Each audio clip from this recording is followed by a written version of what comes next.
Hello, today is Tuesday, November 23rd, 2021. I'm Joe Schmidt from TC2, and this is Staying Connected. When you buy technology, the easy choice is to buy it from your incumbent supplier. And frankly, if you have a good relationship with that supplier and a contract with competitive pricing, that's probably the right choice. But when you're looking at a new technology like SD-WAN, handing the business to your incumbent, well, that probably needs some further thought. On today's podcast, we're going to discuss the decision process enterprises will want to consider when buying SD-WAN. To do that, I'm joined by Keith Cook, a fellow TC2 director and a longtime buddy of mine. Hey, Keith, thanks for joining me today.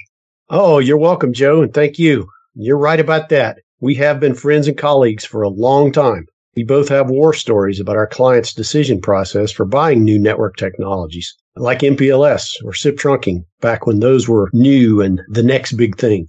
Oh yeah, SIP trunking. You once wrote an article for Network World about SIP trunking and using your incumbent.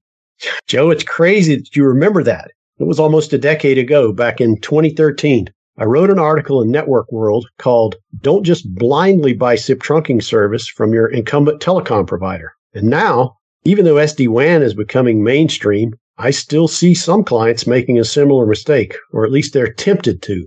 But as you mentioned, some of the key tenets of that article are just as true now when it comes to picking an SD-WAN solution. So do you want to share more? Sure, of course. What I'm talking about today mostly is the SD-WAN control function or the SD-WAN overlay, not the underlying network transport, which is typically be a mixture of MPLS, dedicated internet, or even broadband, although I will briefly touch on that at the end. But when you're evaluating your SD-WAN options, or any greenfield technology for that matter, it's best to look beyond your current incumbent transport supplier as you consider your choices. Now, we both know that lots can go wrong if you just blindly commit to your incumbent provider.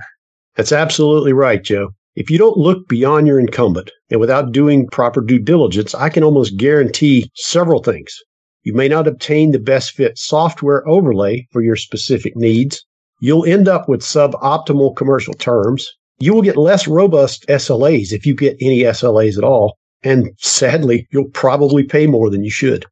You know, Keith, those are pretty crummy results. But why is that? I mean, why do you suppose that your trusted partner, that is your incumbent provider, why do they play these games? Well, incumbent carriers strive to build barriers to any option other than a direct path from their current service to whatever their new service is. But since the brains of SD-WAN lie in the software, and the network carriers don't have those software capabilities natively, they've developed partnerships. And sometimes it's even with a single preferred partner.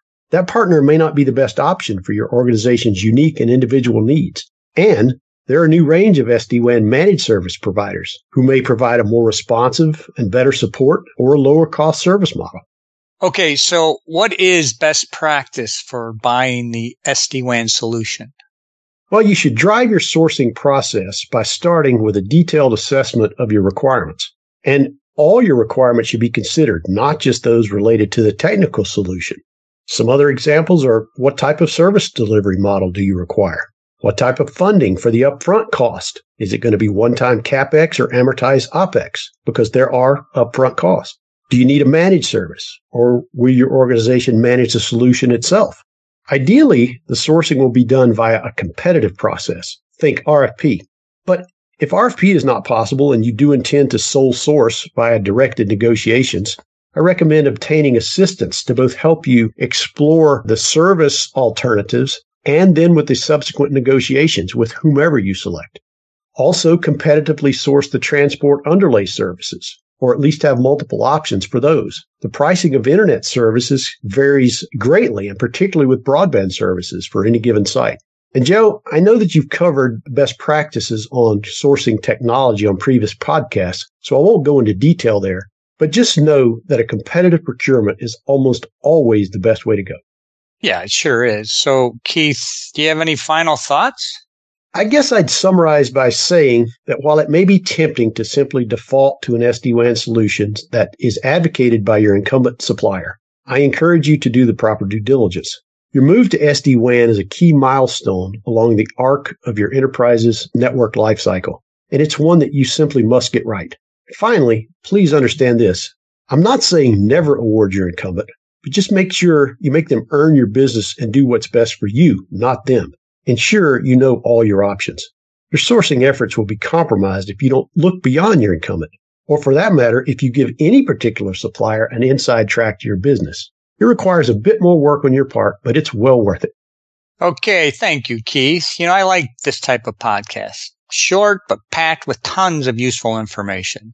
If you'd like to talk about your company's SD-WAN needs or you have other ICT requirements that you'd like to discuss, you can contact Keith, me, or any of our LB3 and TC2 colleagues by giving us a call or dropping us an email. You can also stay up to date by subscribing to these podcasts, by checking out our websites, and by following us on LinkedIn.